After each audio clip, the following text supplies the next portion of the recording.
Hola, estamos ya en una nueva entrevista de la semana, acompañados esta vez por el doctor Gonzalo Gajardo. Estamos a través de Radio Universidad de los Lagos en el 107.5 FM y también a través de ULagos TV, nuestro canal universitario. Buenos días, bienvenido, profesor, a este espacio. Usted ya Mm, lo conocía, este espacio de la entrevista de la Sí, semana, ¿cierto? he sido beneficiado con que me han invitado previamente. Agradezco de nuevo la invitación y encantado de responder todas las inquietudes que tenga Loreto Qué y que bueno. puedan servir al público. De repente lo que hacemos los científicos es poco entendido por incluso los colegas. Sí, pues porque cada uno trabaja así como en su nicho, Sí, generalmente, y cada uno hace bien su pega, pero uno independiente del otro. sí. Usted es director del Laboratorio de Genética, Acuicultura y Biodiversidad de la Universidad del Departamento de Ciencias Biológicas, Mm, ¿cierto? Y Biodiversidad.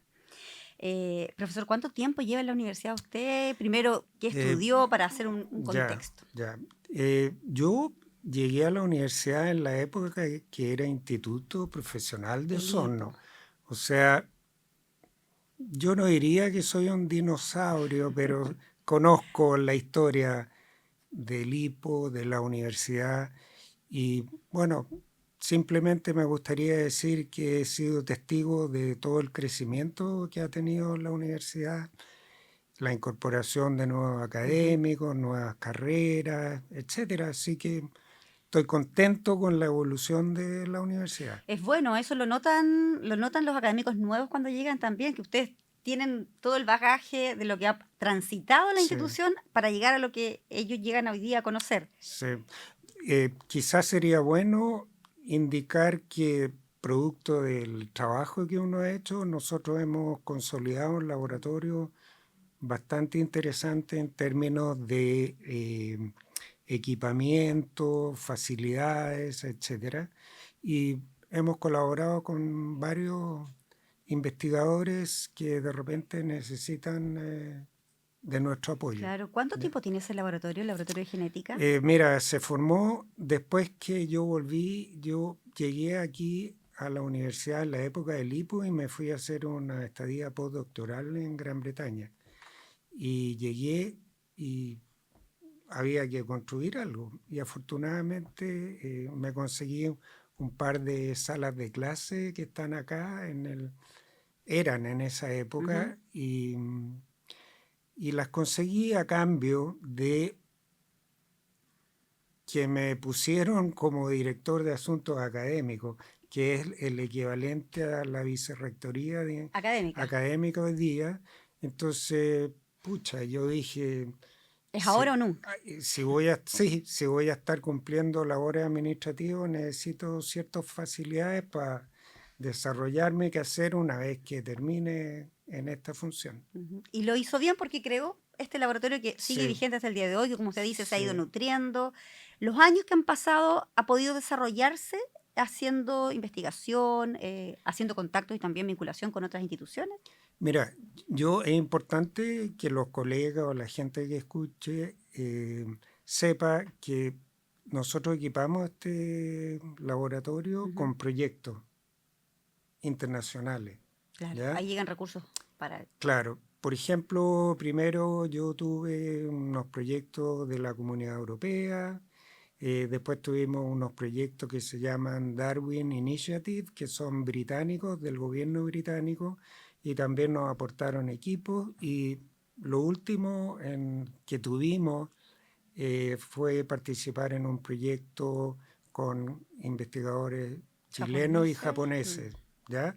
Y ahí el pueblo japonés, como le gusta decir a la JICA, que es la Agencia de Cooperación Mm. Internacional de Japón, el pueblo japonés nos donó equipamiento, Eso ¿ya? fue hace un par de años, Eso ¿cierto? fue, sí, Más reciente. desde que empezó el proyecto llegaron los equipos acá, pero el año pasado terminó el proyecto y el profesor Julio Crespo, representando al rector, tuvimos una reunión en Puerto Varas Ujú. y le hicieron una entrega oficial de los equipos a la Esos universidad, son recursos que quedaron instalados que para quedan la universidad. instalados para la universidad. El proyecto terminó el año pasado, pero los japoneses tienen una cosa que se llama postproyecto, Que es donde un ellos monitorean, seguimiento que le hacen. se le hacen un seguimiento al proyecto, quedaron cuestiones pendientes y les interesa saber si se van a cumplir o no. Y ya que estamos en el proyecto, ¿en qué consistió este proyecto? Que fue un proyecto bastante Bueno, importante por lo que abarcó sí, y por los recursos que consideraba mira, a ver, también. primero yo considero que fue importante el proyecto por la gente que participó. Ujú, Investigadores japoneses, investigadores chilenos, de la Universidad de Antofagasta, de la UFRO, nosotros y el IFOP. ujú. O sea, varias instituciones también. Varias instituciones y también stakeholders, o sea, grupos de interés. Claro. Todos los de gobierno, Subpesca, Ajá. Cernapesca, empresas, eh, las empresas relacionadas con el cultivo de chorito y salmones. ¿Ya? O sea, un amplio Un espectro. amplio espectro. Yo diría que eso es súper interesante, o sea, de alguna manera que la ciencia generada tenga impacto en los diferentes grupos de interés. Entonces tú me preguntabas de qué se trató el Ujú. proyecto. Bueno, se trató de intentar predecir la marea roja. La marea roja no es mi tema, pero me vi envuelto en un tema que sí me interesa, que es la coevolución entre bacterias y microalgas. Ya mi tema es la genética evolutiva. Claro. Y lo interesante y novedoso del proyecto es que se postulaba que habían bacterias que incitaban a las microalgas a crecer. Ajá. ¿Ya? Y eso para mí fue un Porque tema, además es un tema muy contingente, es un sobre todo para esta tema zona. exactamente. Entonces, una mirada distinta yo creo que fue súper necesaria. Y nos quedamos con recursos instalados, con Sí, equipamiento. sí. Y con contactos que...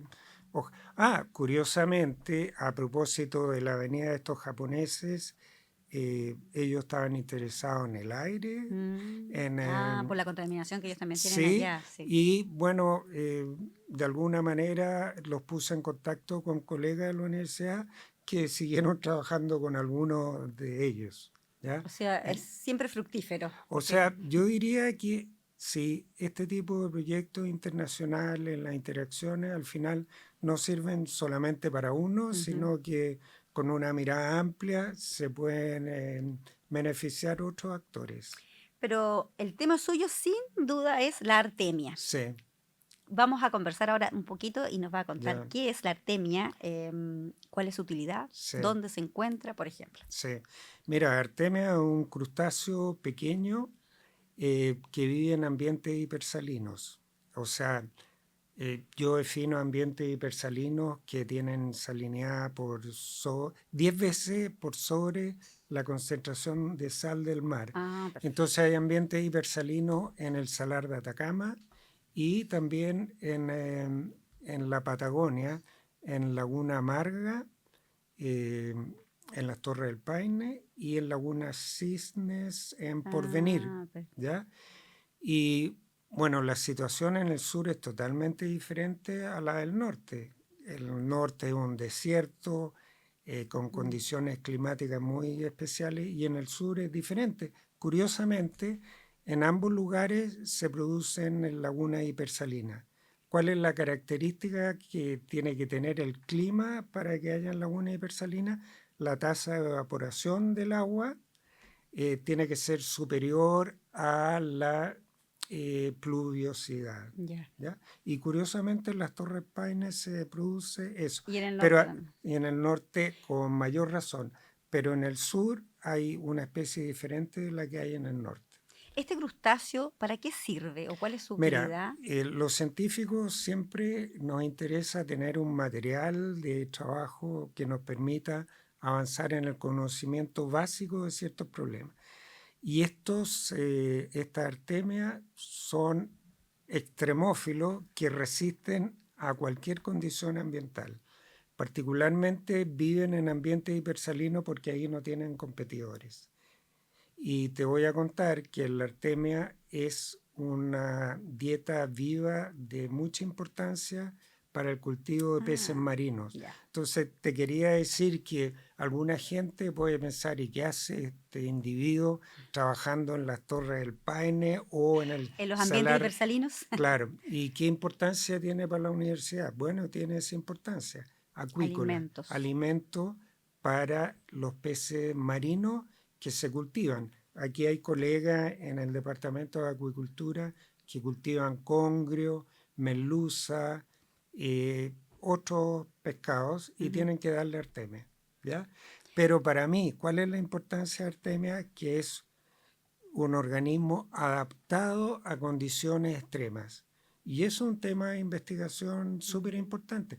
Un organismo que desde el punto de vista genético, fisiológico, molecular, etcétera, tiene características únicas. Y esto lo utilizan todos quienes están en este rubro, la Sí. artemia, para alimentar a los peces. Entonces, a ver, yo Lo tendría que... usan en el extranjero Sí, también. mira, la artemia tiene una característica que para responder a las condiciones ambientales, las hembras producen lo que se llama un quiste, que es un embrión en estado de diapausa que puede estar sin agua, dice prácticamente deshidratado, ¿ya?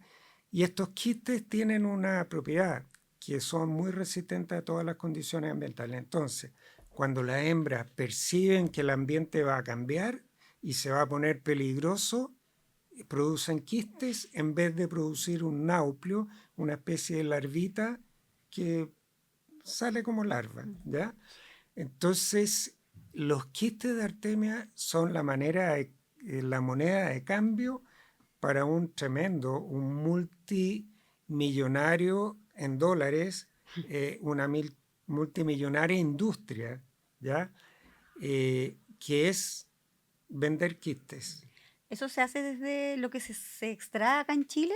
Aquí en Chile nos traemos artemia Solo naturalmente, solo la estudiamos, dónde está, etcétera. Pero sí tengo proyectos de hacer cosas interesantes. Te cuento al tiro porque se nos va el tiempo. Sí, exactamente. Por ejemplo, hay gente, las desaladoras están súper famosas en el norte para sacar agua marina y transformarla en agua dulce. Ya, pero un producto de las salmueras, de las desaladoras, es precisamente la salmuera que la tiran al mar. Entonces yo estoy tratando de convencer a unos empresarios que esa salmuera, que es la misma que tiene la artemia en su lugar natural, la utilicemos para cultivar artemia en el norte de Chile. Y hay gente muy interesada. Que podría resultar. Claro, entonces vamos a sacar el agua de las desaladoras y tirarla en piletas en el desierto, que es lo mismo que se hace para concentrar litio. En el norte sacan agua del acuífero, se llama salmuera, un agua extremadamente salada, que las conocemos nosotros. ¿Ya? A veces yo tomaba salmuera para la garganta, Sí, en algún hacer minuto nos tocó a todos gárgaras, hacer eso. ¿ya? ¿Cierto? Entonces, bueno, ese es un proyecto que tenemos. Yo antes de terminar, porque estamos justo en el tiempo, pero quiero preguntarle por qué usted tuvo ese gusto de estudiar la artemia. ¿Por qué algo tan específico, que además me imagino que hay muy pocos investigadores de esa área en Chile, no sé, en otros países? ¿Por qué decidió dedicarse Sí. a este Mira, estudio? cuando yo me fui a hacer mi postdoc en Gran Bretaña, en esa época no se sabía que lo que era un postdoctorado, ¿ya? Ya. Hoy día en Chile hay becas para hacer postdoctorado. Yo me tuve que conseguir una beca en Gran Bretaña, afortunadamente. Bueno, y llegué al laboratorio y yo pensaba que iba a seguir trabajando con peces, que fue lo que hice en mi tesis doctoral, y el profe ahí me dice, artemia. ¿Qué es lo que es eso? ¿Ya?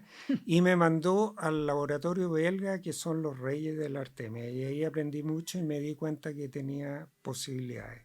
Y de ¿Ya? posibilidades de continuar eso en Chile. Sí, sí. Yo dije, esto va a ser importante y me he estado dando cuenta que es importante. Para resumirte, el año pasado participé en un taller FAO en Italia. FAO es la Organización para la Alimentación del Mundo y las Naciones Unidas tienen un plan para el futuro, que es cero hambre, ¿ya? Uno de los objetivos para el desarrollo sustentable. Y cero hambre significa tener más peces producidos por la acuicultura. Y por lo tanto, el rol de la artemia va a ser esencial. Hoy día se producen 3.500 toneladas de quistes de artemia y se van a necesitar alrededor de 6.000 toneladas. O sea, si nosotros tenemos éxito en esta cuestión de la desaladora, a lo mejor vamos a contribuir a la producción de artemia en a el esa disminución mundo. del hambre en el Sí, mundo. Profesor, le quiero agradecer ya. por haber estado con nosotros aquí en la entrevista de la semana y vamos a dejarlo cordialmente invitado para una próxima oportunidad. Sí. Siempre es No, bueno contar lo que se viene, lo que están haciendo, los sí, proyectos. sí, yo súper agradecido de ti, Loreto, y agradecido de los oyentes que de repente dedican tiempo a escuchar lo que hace cada cual Es bueno en su saber. nicho, Es, como sí, dijiste tú. es muy bueno saber ¿Ya? eso. Así que nos despedimos. Estamos aquí en Radio Universidad de los Lagos, 107.5 FM y en nuestro canal Ulagos TV, nuestro canal universitario. Nos encontramos entonces en una próxima oportunidad.